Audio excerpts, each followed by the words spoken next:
Hi everybody.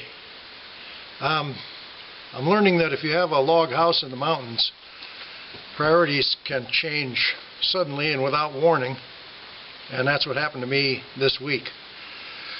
I missed last week because of family concerns, but this week I came up here and noticed a lot of tree debris in places it shouldn't be, and I looked around, discovered that a big tree had fallen, hit my cabin and punched a big hole in the roof. And so now my priority is to fix the hole in the roof. And then Ellen and I decided that we probably better get a tree faller out here and fall all the other trees that are threatening the building. And so I talked to Robert Farrell this morning, and we're going to do a fairly major logging operation here on the property. And so my ceiling project that I've been working on is going to have to wait until I get the roof repaired and get the logging project under control. So I'll take you around right now and show you the hole in the roof and some of the damage that we had.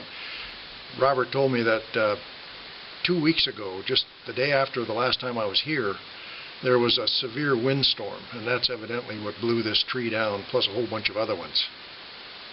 So I'll take you around, show you what I'm up against right now, and maybe show you how I fix it as we go.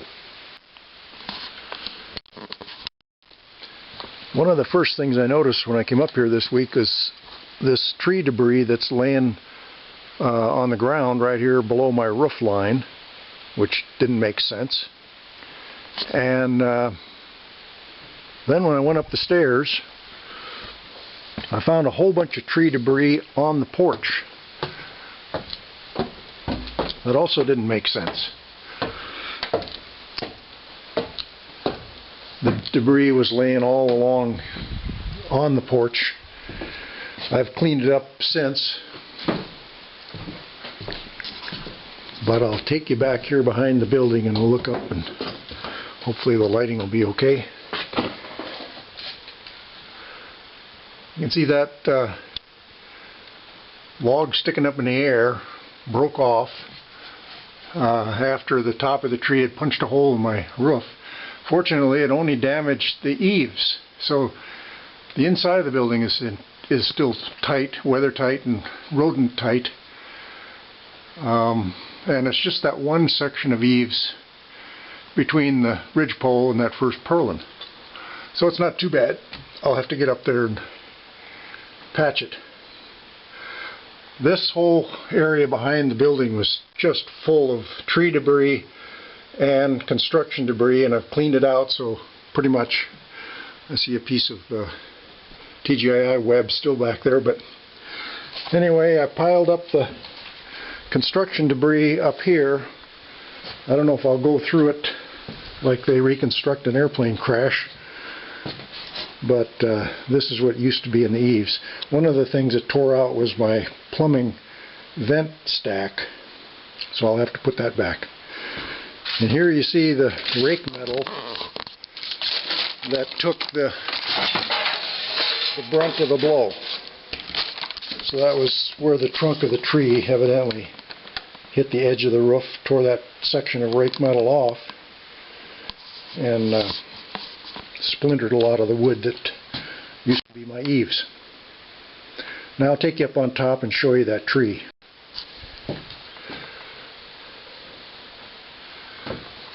We'll just climb up back here, up on the high rock behind the building. The building's over here on our left. The damage is up on our left.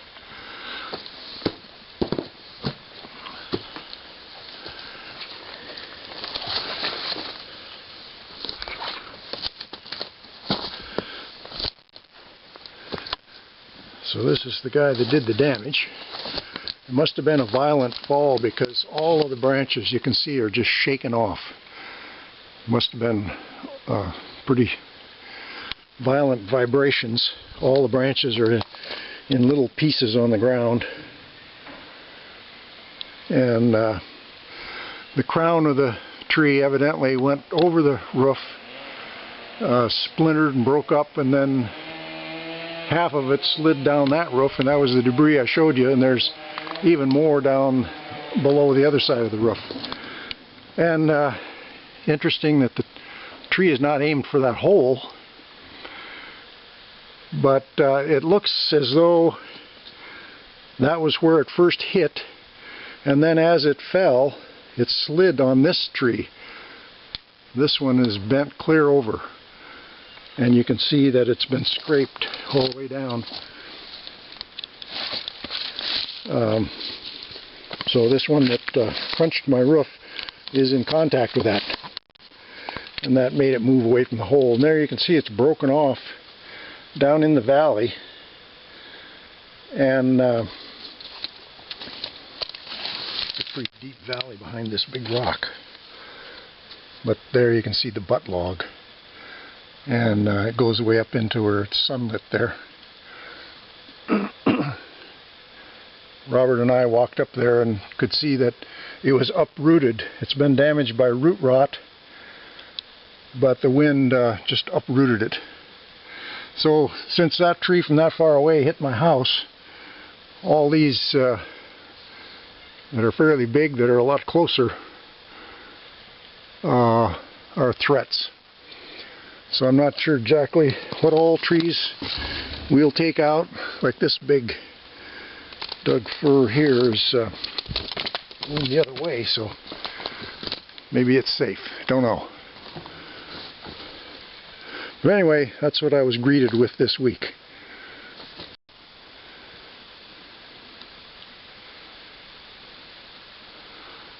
Another shot of the damage, the building, and you can see my plumbing vent stack that goes up. It's supposed to run under the eaves there and then turn the corner and go straight up, but that's been torn off.